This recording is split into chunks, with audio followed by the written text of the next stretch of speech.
வாழ்க்கையில பிற்காலத்துல திருட்டு பயம் திருடர்களால தாக்கப்படுறதுக்கோ அல்லது தேவையில்லாத பிரச்சனைகளுக்கு தாக்கப்படுறதோ அல்லது சிறைவாசம் சென்று வருவதற்கோ வாய்ப்புகளை ஏற்படுத்தி கொடுக்கும்.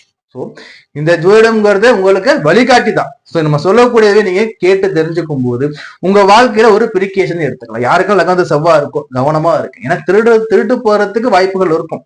திருடுறாங்களே சொன்னீங்க, அது போய் அதை புடுங்க போகும்போது அவங்க உங்களுக்கு தாக்க கூட வாய்ப்புகள். திருடர்களால தாக்கப்படுறது, திருட்டு பயம் கொடுக்கறது, புரிதல். அதே மாதிரி கூட இருக்கவங்களுடைய கூடவும் அண்ணன் தம்பி உடன் பிறந்தோர் கூடவும் தாக்கப்படுற அமைப்புகள் இருக்கும். சண்டை சச்சரவுகள் இருப்பதற்கு வாய்ப்புகள் மிக மிக அதிகமாக ஏற்படுத்தி கொடுக்கும். 2ஆம் இடத்துல செவ்வாய் இருக்கா? 2ஆம் இடத்துல அமரக்கூடிய செவ்வாய் என்ன சார் பண்ணும்னா, நம்மள சரியா பேச விடாதுங்க. பேச்சுல ஒரு குளறல் இருக்கும். என்னப்பா நீ வளர்றியப்பா, அதனா இதுங்கிற இது மாத்தி மாத்தி பேசுறான், உளருவாப்பா சொல்லுவது உளறல், அதாவது குளறல் நம்ம சொல்லுவோம். அதே மாதிரி அமைப்புகள் பேச்சுல தடுமாற்றம் இருக்கும். நான் ஸ்ட்ரைட் ஃபார்வர்டா இருக்கேங்க, நான் மனசுல படுத்த நேரடியா நான் பேசுறேன்னு சொல்லிட்டு ஓப்பன் மைண்டா இருக்குன்னு சொல்லிட்டு என்ன பண்ணுவாங்கன்னா, எங்க என்ன பேசணும்னு தெரியாம எங்க எப்படி என்ன பேசணும் எல்லார்ட்டையும் ஒரே மாதிரி பேசுவாங்க. அதனால வாழ்க்கையில முன்னேற்றம் இருக்காது. இடம் பொருள் பார்த்து பேச வேண்டும் பழமொழியா இருக்கு இல்லைங்களா? இது 2ஆம் இடத்துல அமரக்கூடிய செவ்வாய்ங்கிறது அந்த இடம் பார்த்து நேரம் பார்த்து பேசக்கூடிய அமைப்பை கொடுக்காது. எல்லா இடத்துலயும் ஒரே மாதிரி பேசிடும். மூர்க்கத்தனமா பேசும், கோவப்படும், குடும்பத்துக்குள்ளதான் சண்டை போடும், வெளில நல்ல பேருக்கும் வீட்டுக்குள்ள சண்டை போடுவாங்க.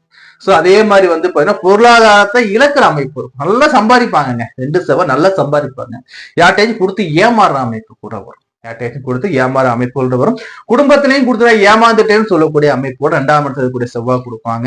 அதே மாதிரி செவ்வாய் 3ல தான் என்ன சார் இருக்கும்? 3ஆம் இடத்துல செவ்வாய் 3 சகோதர ஸ்தானம் போது பாத்தீங்கன்னா ஆல்மோஸ்ட் 3ல செவ்வாய் தான் சகோதரன் கூட சண்டை சச்சரவுகள் இருக்குங்க. அக்கம் பக்கத்துல கூட சண்டை சச்சரவு. 3 செவ்வாய்னா பக்கத்து வீட்டுக்காரங்க, எய்த்த வீட்டுக்காரங்க, ஊர்ல தெருவுல வேலை பார்க்குற இடத்துல எல்லா இடத்துலயும் சண்டை இருக்கும். சண்டை சச்சரவுகள் இருக்கும். குடும்ப வாழ்க்கையில சண்டை சச்சரவுகள் இருக்கும். புரிஞ்சுங்களா? சகோதரன் ஒரு பக்கம் இவரும் பிரிஞ்சு போயிடுவாங்க. சில நேரங்கள்ல அமைகிற இடத்தை போட்டு சகோதரன் இழக்க கூட வாய்ப்புகள் உண்டு. அதே மாதிரி பார்த்தா 4ஆம் இடத்துல செவ்வாய் 4 செவ்வாய் தாயாருக்கு சுகம் இல்லைங்க. 4 செவ்வாய்ங்கிறது தாயாருக்கு சுகம் இல்லைன்றாங்க. அப்ப 4ல செவ்வாய் இருந்தா அம்மாவுக்கு நோய் நொடிகள் இருக்கும்.